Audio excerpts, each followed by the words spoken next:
Mr. President, thank you so much for having me here today.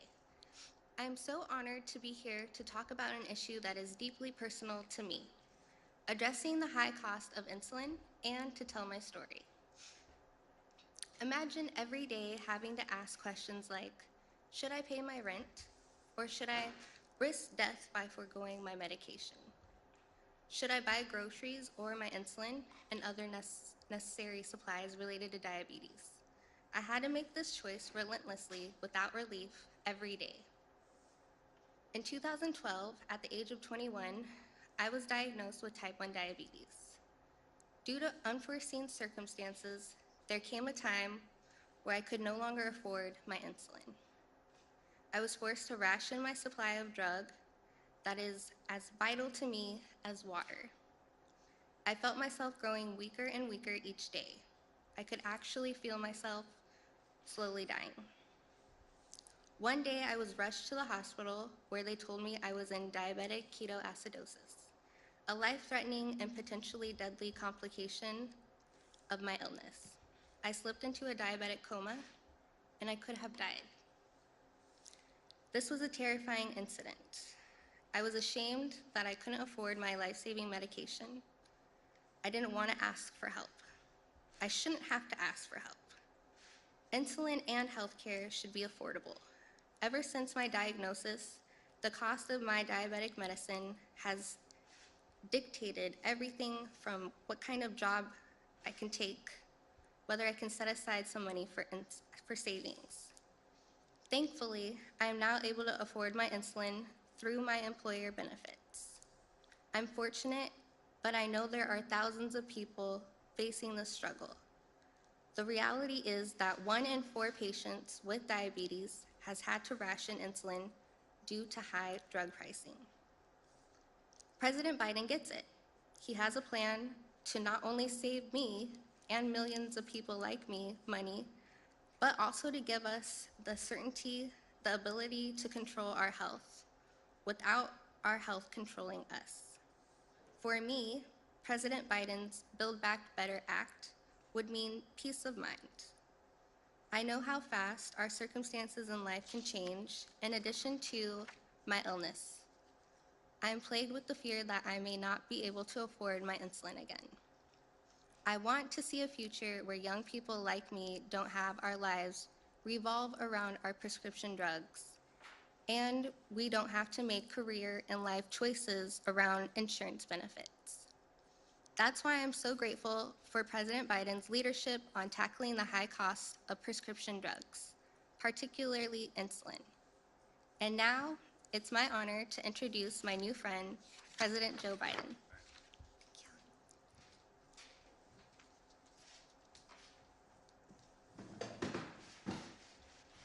Aisha, thank you very much. Your story is important and for everyone to hear. And thank God you're with us today.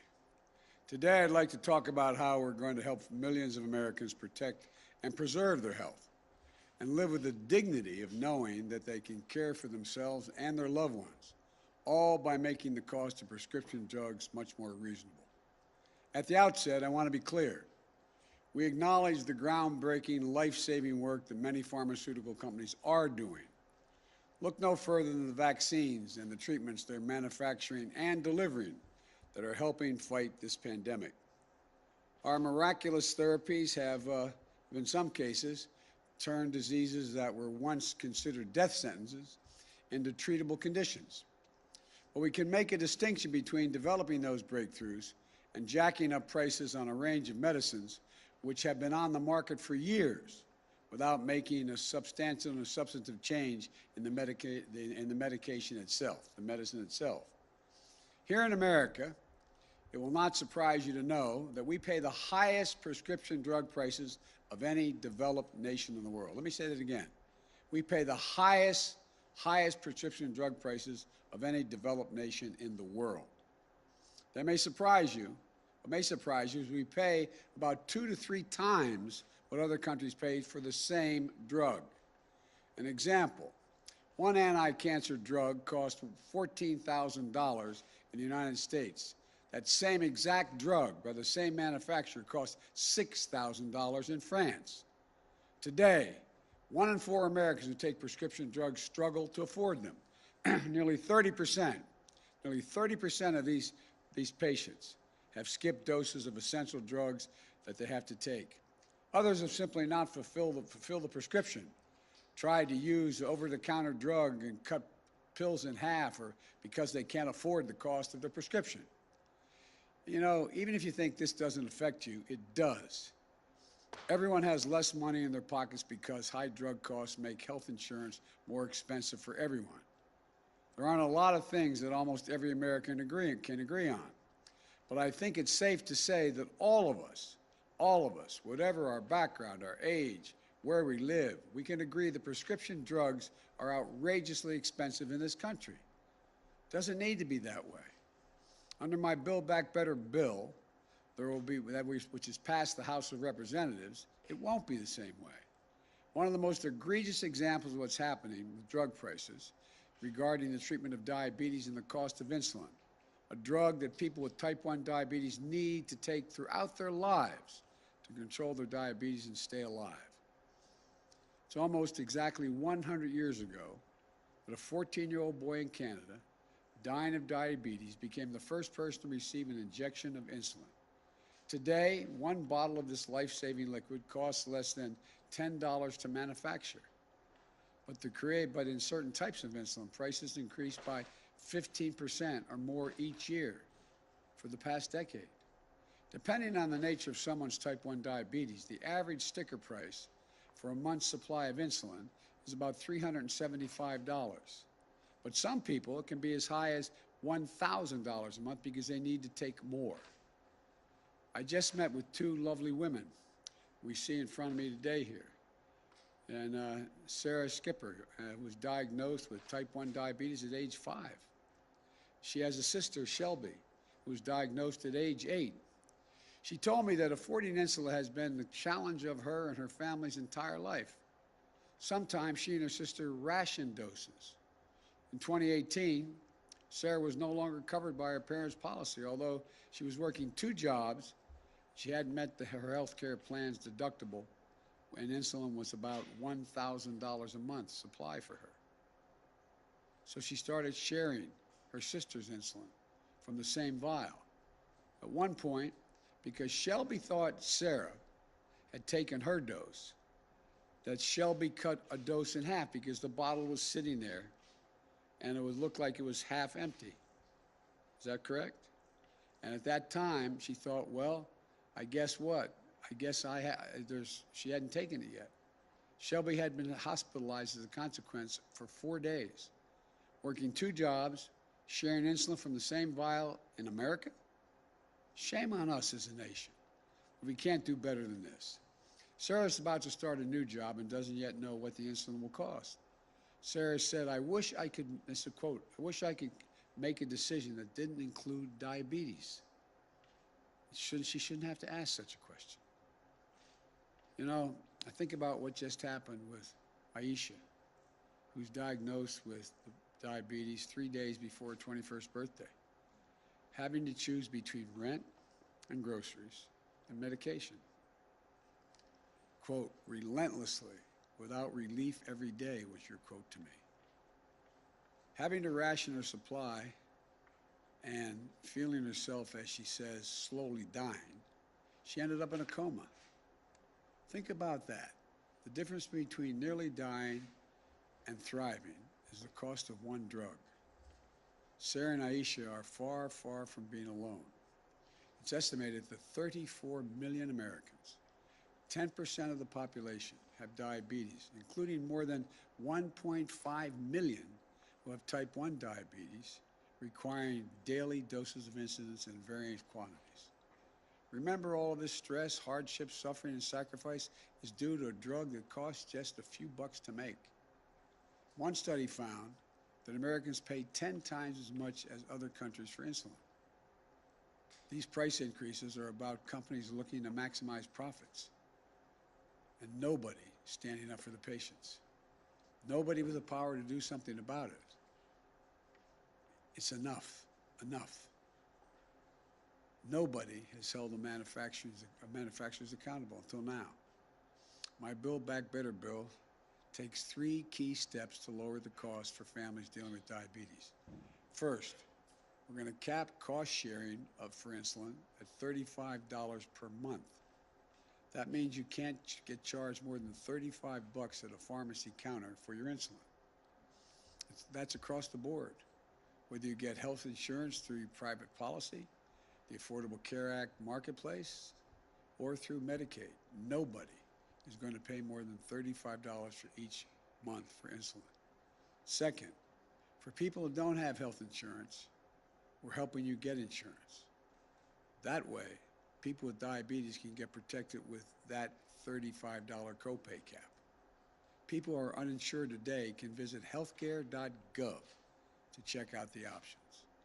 In many cases, people can get a full health care plan, including coverage for insulin and other prescription drugs, doctor visits, and hospitalizations for less than $10 a month if you sign up for the plan.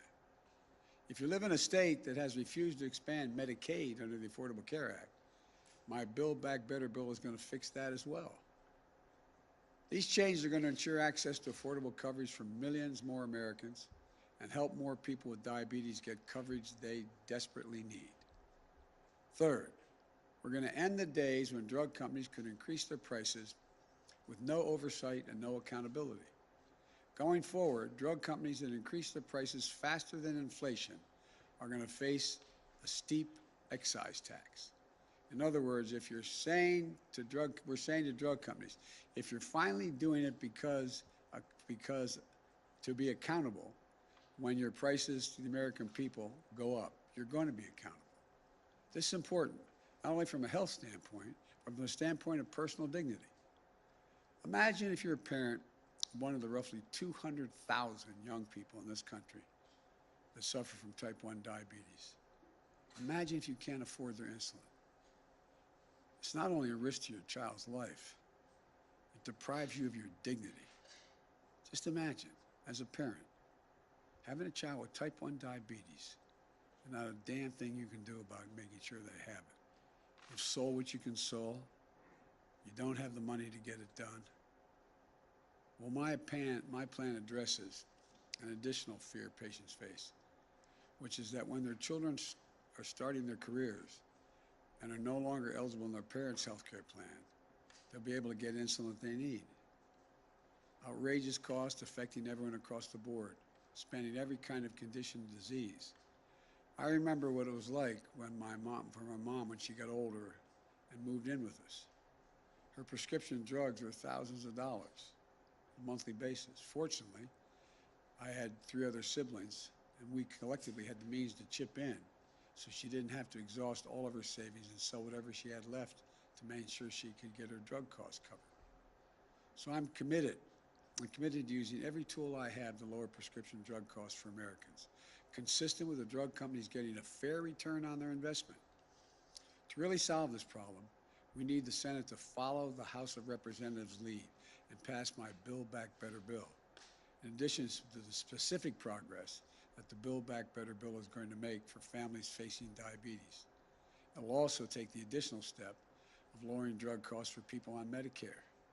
Right now, the only thing Medicare is not allowed to negotiate, they can negotiate the cost of doctor's visits, hospitalization, all the rest. The one thing they can't, as a matter of law, they are not allowed to negotiate the price for prescription drugs.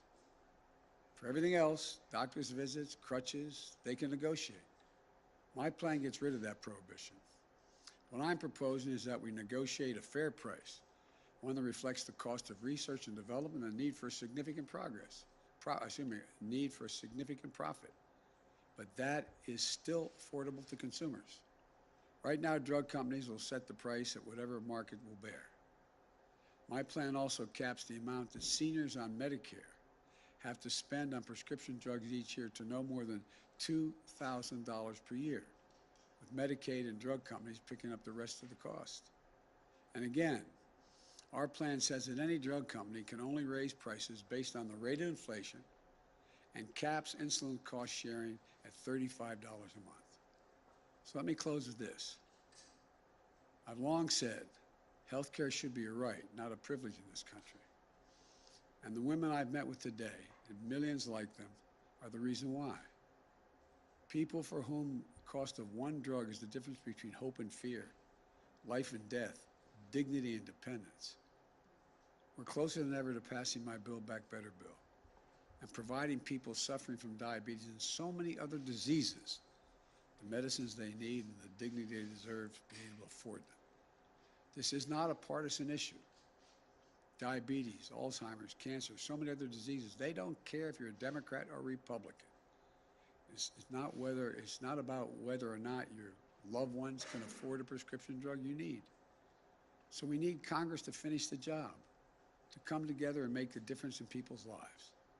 I want to thank both the guests here today for being so straightforward with me. We had a good conversation in the office before coming over here.